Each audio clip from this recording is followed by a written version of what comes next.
Hola, os doy la bienvenida una semana más al canal y hoy os traigo el que creo que es el vídeo más esperado de todo el año, que son mis mejores lecturas de 2023. Vamos allá.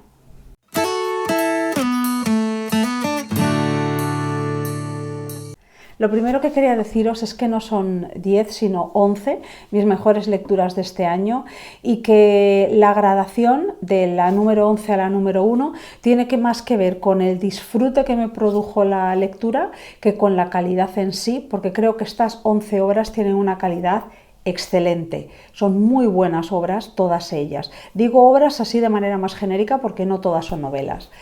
Pero el disfrute que a mí me produjeron, o sea, de una manera subjetiva, es lo que las hace estar en el lugar en el que están, ¿de acuerdo? Así que vamos allá, vamos a empezar por el número 11.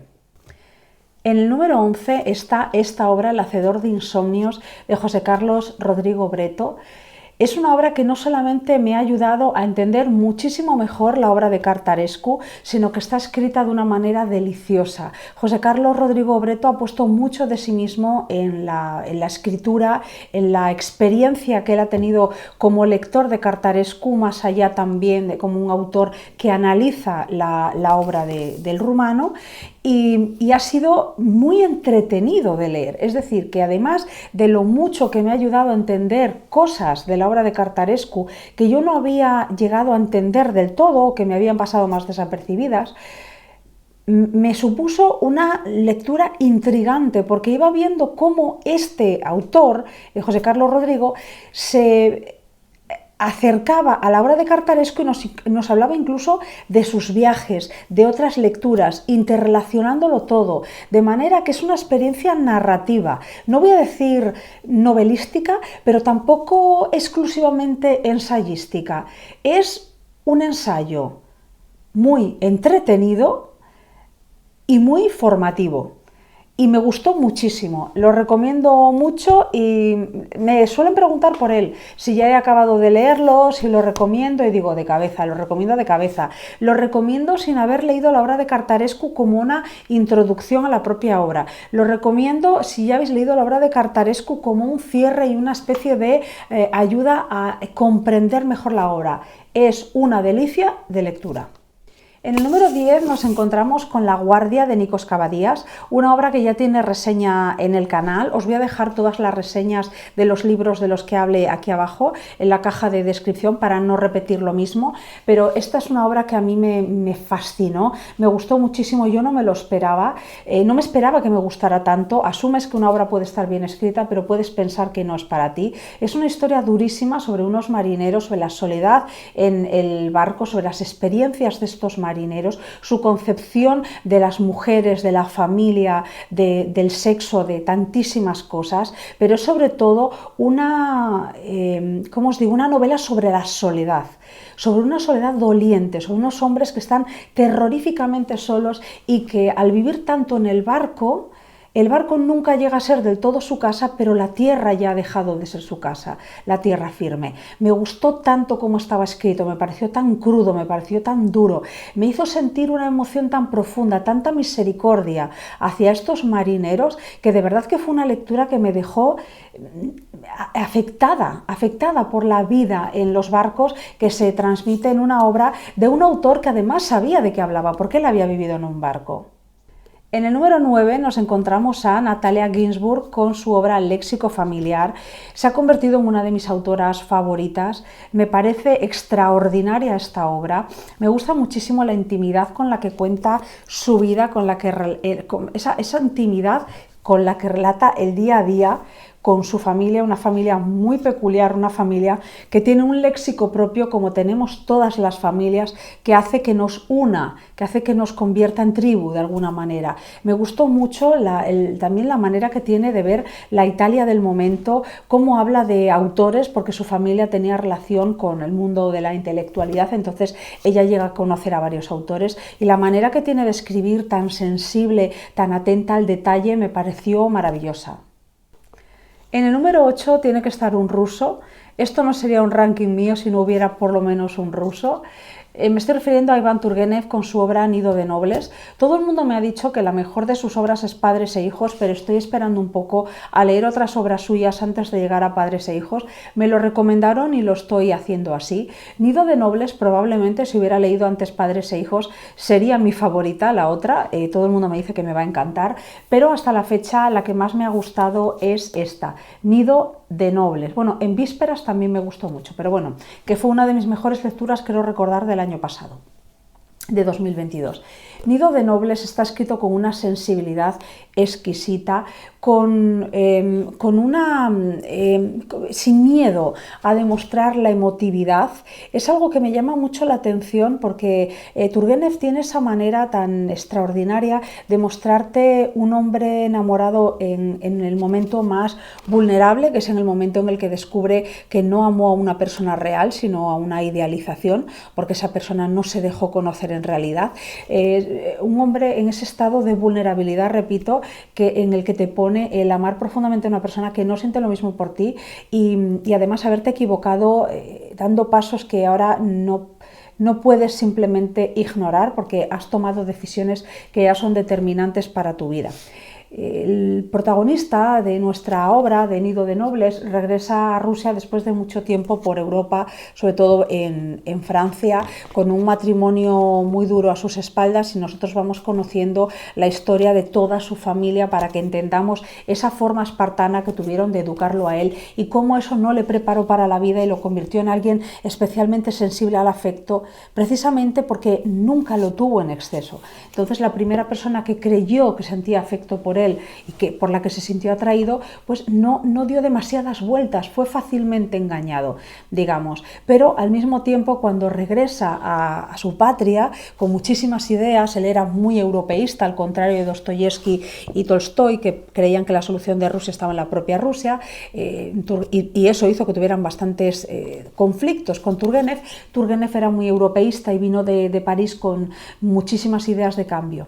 Y esa manera que tenía él de cómo se demostraba el amor también por la patria, ¿no? Y vemos cómo este protagonista se enfrenta al amor por la patria, lo fácil que es idealizar desde lejos lo que tú podrías hacer para mejorar el país, y luego cómo no es tan fácil una vez que ya te ves metido en el meollo del problema, cuando ya estás en tu país y podrías hacer cosas, pero también aceptando, después de tener una concepción del amor y creer que su corazón directamente estaba seco, aceptar que todavía está vivo y que hay mujeres que son dignas de ese amor puro que él es capaz de dar. A mí fue una novela que la verdad me emocionó y me pareció que estaba sensacionalmente escrita. A mí me gusta muchísimo cómo escribe este autor. En el número 7 está Persecución, de Toni Sala, que es probablemente una de las novelas más duras que he leído este año. Creo que pocos personajes me han despertado el odio y la repugnancia que me despierta el protagonista de esta novela. Es la historia de un criminal y de una mujer que tuvo una relación con él y descubre un buen día que es un criminal. Y cuando descubre que es un criminal, ¿cómo reacciona? Reacciona de una manera muy inesperada para nosotros. Aunque parezca en principio que persecución puede ser este asesino persiguiendo a alguien, a su pareja, realmente el que es perseguido es el propio asesino. Porque una vez que le confiesa lo que ha hecho, desaparece del mapa. Y cuando desaparece del mapa, esta mujer que recibe esta confesión y que no se lo puede creer, después del shock inicial, un fin de semana en el que casi se tapa la cabeza y no sale de la cama, quiere buscar respuestas, quiere encontrar respuestas en él, y resulta que él se ha esfumado. Pero es que hay mucha gente que lo persigue, también compañeros suyos de prisión. Entonces el perseguido es él. Me gusta mucho cómo está escrita, me gustan mucho las primeras personas que narran la historia. Es una historia muy dura, que cuando vas viendo el desarrollo y el hilo argumental de cómo justifica o cómo explica sus actos el protagonista, francamente te dan escalofríos, y me parece una novela extraordinaria. Yo no conocía a este autor de nada, todavía no he leído Los chicos, me quise dar un tiempo porque es una novela que te deja muy mal cuerpo y de hecho me quedé un tiempo que no era capaz de arrancar a leer otra cosa, me dejó muy mal cuerpo, pero eso no quiere decir que no la leáis, porque hay mucha gente que igual se asusta con este tipo de expresiones. No, no, merece muchísimo la pena, pero llega a afectarte de esa manera. A mí me gustan los libros que me afectan, ¿eh? En el número 6 tenemos otro ruso. ¿Qué soy yo sin mi Fiodor? ¿Qué soy yo? No soy nadie. Tenemos El doble de Fyodor Dostoyevsky, una novela que para mí es una de las mejores de él que he leído, a pesar de las críticas que tuvo esta novela, que tuvo críticas feroces. A mí me parece una historia extraordinaria. Tengo pendiente la reseña de esta novela porque quería meterla dentro de un vídeo hablando del tema del doble en la literatura, porque me parece muy interesante, porque se ha cultivado muchísimo y porque os puedo dar muchísimas referencias para que leáis obras si os interesa el tema. Pero bueno, a grandes rasgos se nos cuenta la historia de un pobre hombre que nunca es capaz de hacer nada, realmente nunca es capaz de hacer nada, siempre se queda con las ganas de todo. Y es un hombre que tú ves que está destinado al fracaso. Y un día, que es de las pocas veces que se atreve con arrojo a hacer algo, se introduce en una fiesta de la que es expulsado de una manera muy humillante y al salir a la calle se tropieza consigo mismo, por eso se titula El doble. Y ese doble suyo, que es idéntico a él, por eso se llama El doble, es todo lo que él no es. Donde él no llega, el otro llega. Y él no tiene éxito en muchísimas empresas que emprende, haciendo las cosas de manera mucho más legal, mucho más honrada, etcétera, mientras que el otro hace todo lo que él no se atreve o todo lo que él no ve bien que se haga, pero además consiguiendo lo que a él le desearía conseguir. Entonces es una novela que hace reflexionar muchísimo a la gente acerca de si, por ejemplo, el doble existe o el protagonista se lo está imaginando. Yo creo que esto hay que leer la novela para después llegar a las propias consecuencias, perdón, a las propias conclusiones. Y una cosa, el final me parece estupendo, que según la estaba leyendo, yo pensé, a ver cómo la termina, porque no tiene fácil desenlace. Y me pareció un desenlace muy bueno. Otra de las grandes lecturas de este año ha sido La muerte en Venecia de Thomas Mann. Yo creo que en este canal he dicho muchísimas veces que Thomas Mann es uno de mis autores favoritos, que tiene algo, una manera de contar, una manera de narrarnos las historias, de crear los personajes y de acercarnos a ellos, que a mí me gusta especialmente. Me parece que La muerte en Venecia es una de las novelas más bellas que yo he leído. Se la compara con Lolita por unas anécdota, digamos, temática, pero yo la compararía con Lolita más que nada por la belleza formal de la obra. No alcanza, en mi opinión, esa belleza estratosférica que tiene la prosa de Nabokov en Lolita, pero, bueno, en mi opinión, quiero decir, pero a mí me parece una prosa bellísima. Mucha gente se queda con la anécdota de que es un hombre que de viaje por Italia conoce a un jovencito, a un preadolescente bellísimo del que se queda prendado, como si fuese una historia que solamente hablara de eso. Y la novela no habla de eso, la novela no trata de eso, eso es la anécdota que le sirve al propio Thomas Mann, y luego podríamos desarrollarlo. Es verdad, creo que no he grabado la reseña de esta. Voy a grabar la reseña de esta novela y así puedo hablar un poco más extensamente de todo lo que se dice de Thomas Mann, que si la homosexualidad encubierta, que si tuvo una historia parecida y se quedó prendado con la belleza de un muchacho que conoció en un balneario, etc. Pero lo cierto es que en la novela es toda una enorme alegoría, no, una enorme metáfora, una excusa casi para poder hablar de la creación literaria y poder hablar de la belleza. Y el final es tan necesario, el final es tan absolutamente necesario que te quedas conmovida cuando lo lees. Yo no voy a desarrollar más esto porque he decidido que voy a grabar. Es que tengo muchísimos libros que leo y luego no he grabado reseña. Yo creo que voy a grabar reseña de este libro, así puedo hablar más extensamente de a qué me refiero cuando digo que no trata solamente de, o que lo importante no es que este hombre hable de lo bello que es un joven, sino la importancia que tiene la estética y la belleza en la creación artística y sobre todo la reflexión que se hace sobre el arte en Alemania. De lo que habla Thomas Mann es de cómo se desarrolla el arte en Alemania, en mi opinión, y no soy la única que piensa así. Es decir, no seamos tan pobres de quedarnos con la idea de es que ve a un niño y le parece bellísimo, y quedarnos con esa idea porque, Dios mío, no leamos así, intentemos ir un poco más allá. Todos sabemos lo que está bien y lo que está mal y que los niños son intocables.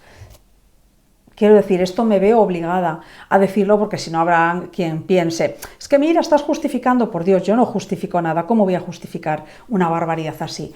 A lo que me refiero es que estamos hablando de una novela que utiliza un tema determinado como excusa para reflexionar sobre el arte y sobre más cosas.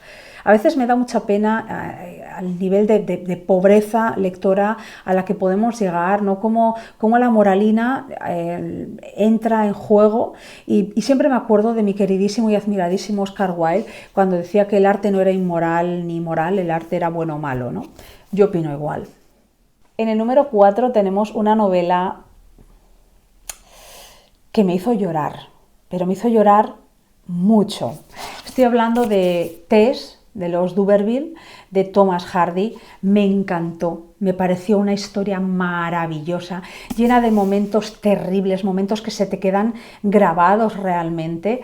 A Tess le ocurren una serie de desgracias que no merecen nunca, porque es muy buena chica y no merecen nada de lo que le pasa. Y cuando crees que está empezando a ver luz al final del túnel, porque ella lo merece, siguen ocurriendo cosas malas y el final es apoteósico, o sea, el final es apoteósico.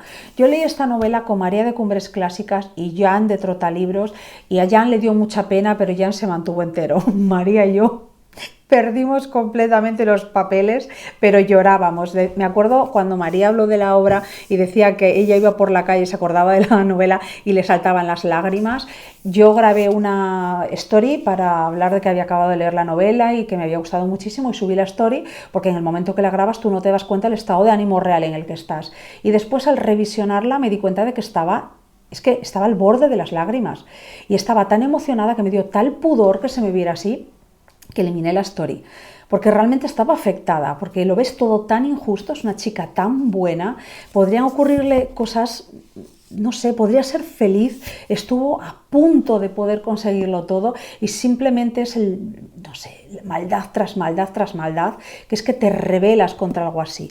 Está muy bien escrita, es muy fácil de leer, es sorprendentemente fácil de leer. Siempre me pasa lo mismo con Thomas Hardy. Tampoco es que haya leído muchísimo de Thomas Hardy. Antes de Tess había leído también Yo del Oscuro y me pasó lo mismo, una novela, yo diría que muchísimo más terrible y trágica todavía que esta, en el sentido de que llega un momento que tú dices, ya no puede ocurrir nada más. Bueno, pues ocurren todavía más cosas, pero es muy fácil leerlo, tiene un estilo extraordinariamente dinámico. Y luego Thomas Hardy es un autor que, por cómo habla de Tess y cómo reflexiona acerca de lo que le ocurre a Tess y cómo defiende a Tess, siendo un hombre del siglo XIX, es que francamente te quedas con ganas de haberlo conocido, porque es un autor que, después de haber leído esta novela, humanamente debió de ser un hombre excepcional.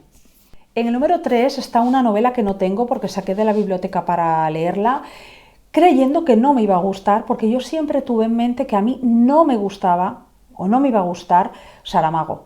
Yo había intentado leer todos los nombres y me había parecido, quizá fuera la traducción, no digo que no, o que yo era muy joven y quizás, pues bueno, también para llegar a ciertas lecturas uno tiene que tener cierto bagaje. Por lo que fuera, yo no pasé del primer capítulo, me pareció un estilo que no me gustaba nada, como muy áspero, muy barroco, no me gustaba nada. Así que leí Ensayo sobre la ceguera, que es la novela que está en tercera posición, y me parece una obra maestra, es una genialidad de novela. No me la compré porque me parecía que a mí no me iba a gustar. Yo la leí porque formaba parte de un reto literario que hice con un grupo de amigos y entonces la leí. Pero sinceramente creí que no me iba a gustar. Tengo pendiente comprarla precisamente porque es de esas obras que quiero tener. Tiene su propia reseña que os voy a dejar aquí abajo. Es tan buena esta novela, es tan buena de principio a fin. Tiene un desarrollo tan espectacular. Habla de la violencia, del sometimiento, habla del poder, habla de tantísimas cosas. Se produce en una ciudad cualquiera una pandemia que va dejando ciega a la gente, es la ceguera blanca, y es contagiosa. Y hasta que no se sepa muy bien cómo se contagia, cómo controlarla y demás, a la gente que padece esta ceguera la van encerrando en un antiguo manicomio que está abandonado. Pero no entra nadie, no hay policía, no hay nadie que imponga el orden ahí dentro porque no pueden entrar por miedo a contagiarse. De manera que se establece un nuevo orden allí dentro, jerárquico, ya veremos basado en qué, que lleva a situaciones extremadamente violentas a los protagonistas. Es buenísima, es de verdad una metáfora tan extraordinaria, me pareció tan bien escrita, tan bien terminada, porque es otra novela que, como El Doble, que era muy difícil terminarla bien, yo lo veía muy complicado, digo, ya ver cómo acaba, porque igual al final estropea toda la experiencia lectora, toda la novela y todo el desarrollo que va extraordinario. Me parece una obra maestra y os la recomiendo muchísimo. En el número 2 está la novela más bonita que he leído este año, la más bonita, de verdad, el estilo sencillo, limpio de artificios, muy emotivo, sin caer en el sentimentalismo fácil ni muchísimo menos. Una historia tan bonita acerca de la ambición, pero también del amor y es preciosa. Estoy hablando de Precioso Veneno, de Mary Webb, una autora que quiero seguir leyendo. Todo el mundo la compara con Thomas Hardy, pero a mí me parece más cercana a Emily Bronte por la ambientación, ¿vale? La ambientación, el mundo que crea. Esta va a ser mi primera reseña del año 2024, así que no voy a extenderme mucho. Voy a contaros muy brevemente, muy por encima el argumento. Nos encontramos en un pueblo remoto de Inglaterra, donde todavía las supersticiones dominan a la gente. Nuestra protagonista, Prudence, nace con el labio leporino y sus vecinos creen que eso trae mala suerte a quien se acerca a ella, de manera que crece muy sola y muy acomplejada también. Pertenece a una familia de 4 miembros, su padre, su madre, su hermano mayor Gideon y ella. Cuando empieza la novela muere el padre y es su hermano Gideon el que se convierte en cabeza de familia y comienza a trabajar muchísimo porque es un hombre extremadamente ambicioso y vemos a dónde le lleva esa ambición. Prudence está en todo momento a su lado, incluso en momentos muy duros, es muy leal a su hermano, en todo momento, trabaja muchísimo para que él cumpla ese sueño de ser rico y por el camino Prudence se enamora de un joven que llega al pueblo y al que ella más que ver, aunque también le gusta lo que ve, más que ver, oye lo que de él se dice y lo que él dice cuando habla. Y es esto lo que verdaderamente la va enamorando, pero está tan acomplejada de su físico que se esconde para que él no la vea. Y desde las sombras trata siempre de ayudarlo, porque Prudence trata de ayudar a todo el mundo. Es un alma pura, es una mujer muy bondadosa y su característica física, su labio leporino, la hace vivir muy interiorizada, muy hacia adentro, ¿no? Es una chica que además tiene una inteligencia muy viva, que aprende a leer y a escribir con una persona del pueblo al que llaman el brujo, que más que un brujo pues es un hombre que manipula, por culpa de la ignorancia de la gente, manipula a la gente, ¿no? No es un brujo en absoluto, es un manipulador profesional, pero a ella le enseña a leer y a escribir. Y no es gratis, hay que leer la novela, ella hace una serie de trabajos y aprende a leer y escribir y entonces se abre, no una ventana, sino 5.000 ventanas hacia el mundo en el momento en el que ella sabe leer y puede leer, pero también al escribir, porque una de las partes más bonitas de la novela es un intercambio de cartas, ya veréis con quién y de qué manera, en el que Prudence puede volcar ese corazón que ella tiene.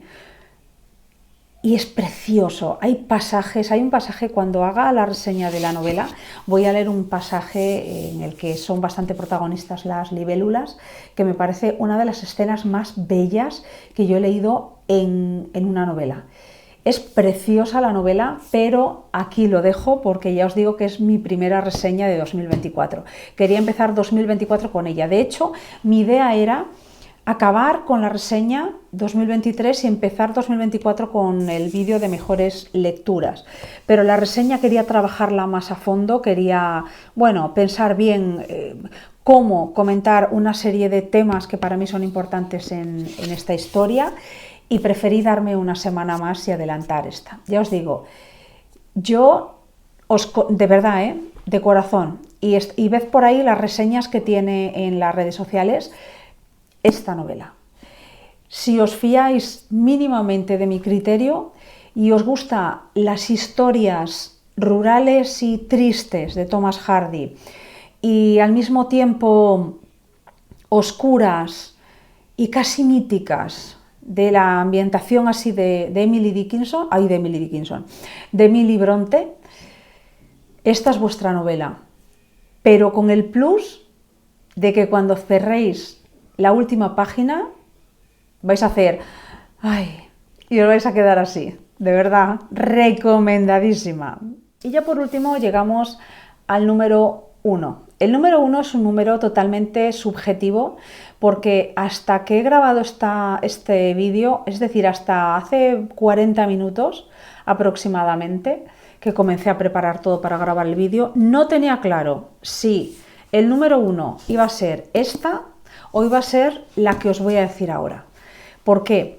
Yo esta novela, que es el número 1, bueno, no voy a hacer que esperéis más, Los destrozos, de Bret Easton Ellis. Yo llevo esperando muchísimo tiempo por esta novela, pero soy una persona de no seguir las novedades literarias. Ahora, desde que tengo el canal, un poquito más, pero aún así, francamente, no sigo las novedades literarias. Y entré un día en la librería y me encontré con que Bret Easton Ellis tenía nueva novela, y aparte de que casi me caigo de espaldas si no me levanto allí, me traje la novela que yo no sé qué parecía, que me había tocado la lotería. Entonces empecé a leerla y encontré al mejor Bret Easton Ellis. Encontré a ese Bret Easton Ellis que yo había descubierto con novelas como American Psycho, Glamurama, que es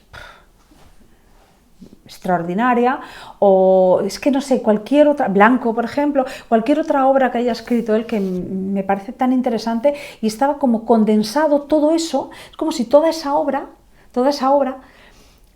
hubiera sido la preparación para llegar hasta aquí. A ver, yo entiendo que es una novela que no es para todo el mundo, porque creo sinceramente que igual que Glamurama o American Psycho es para cualquiera que le guste este tipo de literatura, Los destrozos es para fanáticos.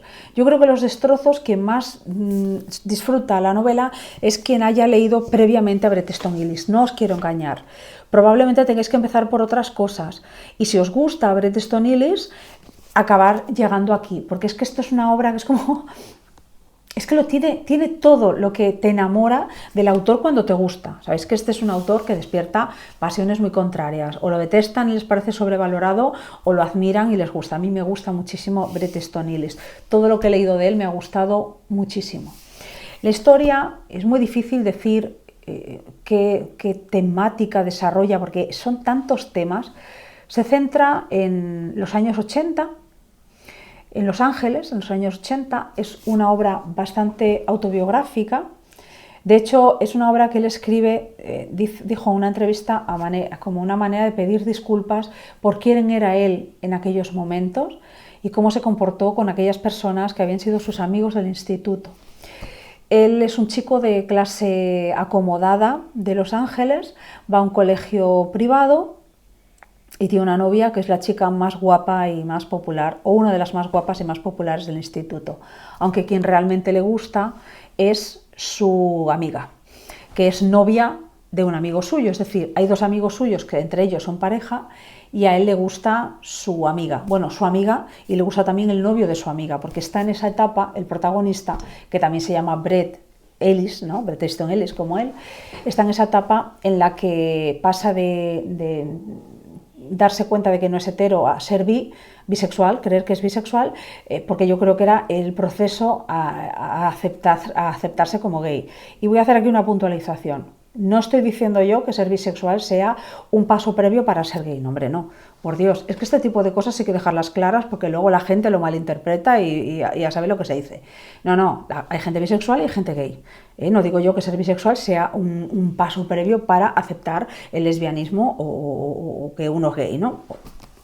Pero en este caso sí. en este caso él es gay en la actualidad y pasó una etapa bisexual en el instituto, no pasa nada.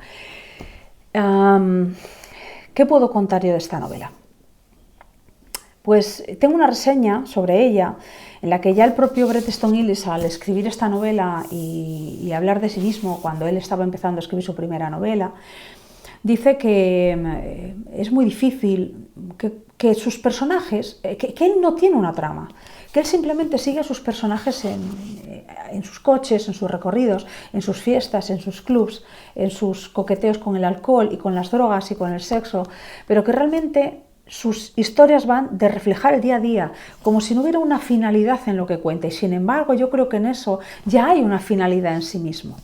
Hay que tener en cuenta que esta historia, además de ser más de lo mismo, porque está con esa obsesión suya de los asesinos en serie, que es cierto que afortunadamente el número ha descendido de una manera bestial, pero que en los años 80 en Estados Unidos es que era exagerado. Estabas todo el día escuchando, yo me enteré más en los 90, ¿no? Pero porque yo no vivía en Estados Unidos y porque aquí no llegaban las cosas tan rápido como llegan ahora, ¿no?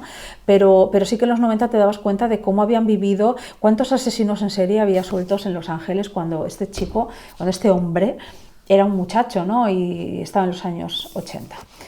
Bueno, pues aquí también hay un asesino en serie y él se obsesiona con que ese asesino en serie es un compañero que llega nuevo al instituto, que desde el principio siente por él como deseo, muchísimo deseo, pero al mismo tiempo mucho rechazo, que no se fía del todo de él y que no entiende cómo su grupo de amigos lo acepta tan fácilmente, y además esa chica que a él le gusta tanto, su amiga, se siente como tan cautivada por él. Entonces es una historia que yo creo que si no eres un amante del estilo de Bret Easton Ellis y no has leído antes al autor, quizá no sea fácil de leer. Os la voy a enseñar. Bueno, está manchada de café porque con la emoción del momento estaba leyendo un día y se me cayó el café encima, que menudo disgusto que me llevé. Bueno, pero para que veáis, es una novela muy extensa que quizá no sea del gusto de todo el mundo. Si queréis introduciros en Bret Easton Ellis, quizás sea mejor empezar por otras cosas. Si os gusta, si no tenéis miedo a la literatura muy dura, podéis leer American Psycho. Es mucho más dura que la película, ¿Dónde va a parar? Vamos, no tiene nada que ver, la película es una comedia casi, comparado con American Psycho. Pero claro, es una crítica feroz a todo el mundo de los yuppies y ese consumismo extremo, el capitalismo y tal de los años 90. Me pareció una novela extraordinaria. Pero incluso podéis empezar por las primeras novelas, os dejaré por aquí algunas cubiertas. Es interesantísima Glamurama. Yo creo que Glamurama, aunque no hayas leído previamente nada de Bret Easton Ellis, es una buena novela para iniciarse, y quizá habiendo leído ya otras cosas de Bret Easton Ellis y... Ay, es que me trabo con este nombre, me trabo. Bueno, Bret Easton Ellis, pues eso, quizás es mejor empezar leyendo otras cosas de Bret Easton Ellis y ver si te gusta el estilo y luego ya dar el paso a esta novela bastante extensa. Yo os digo una cosa, mirad lo extensa que es. Yo no podía parar de leer y además tiene algo Bret Easton Ellis en el estilo que lo hace extremadamente dinámico, muy atrayente. Te interesa mucho lo que te tiene que contar, porque te gusta mucho cómo te lo cuenta. De hecho, hay momentos en los que simplemente están en una fiesta y él está observando alrededor y tú piensas, no te está contando nada sustancial, en principio, aparentemente, porque este autor tiene un estilo aparentemente sencillo, parece que no te está contando nada cuando te está haciendo un barrido de lo que está ocurriendo a su alrededor, observando lo que hay a su alrededor, y lo que te está haciendo es una radiografía social de un momento concreto de Estados Unidos, que son Los Ángeles, años 80, y un poco los ecos del mundo del cine, porque la chica con la que él sale y de la que no está enamorado tiene un padre que es un pez gordo en el mundo del cine y que, bueno, de alguna manera él desea ser guionista, y aparece eso no tanto como en Glamurama, pero sí que aparece de alguna manera reflejado en la novela. Esto es todo por hoy. Estas han sido mis lecturas favoritas del año 2023. Os agradecería enormemente que me dijerais cuáles fueron las vuestras. No hace falta que hagáis un listado enorme, que ya sé que no tenemos mucho tiempo hoy en día. La vida moderna va muy rápido, que se suele decir, y no tenemos mucho tiempo, pero sí que me digáis el libro o los 2 libros que más os han gustado, porque probablemente muchos de los que nombréis no los haya leído y me estáis dando, bueno, pues ideas para leer y recomendaciones. Muchísimas gracias por haberme escuchado y chao. Hasta la próxima.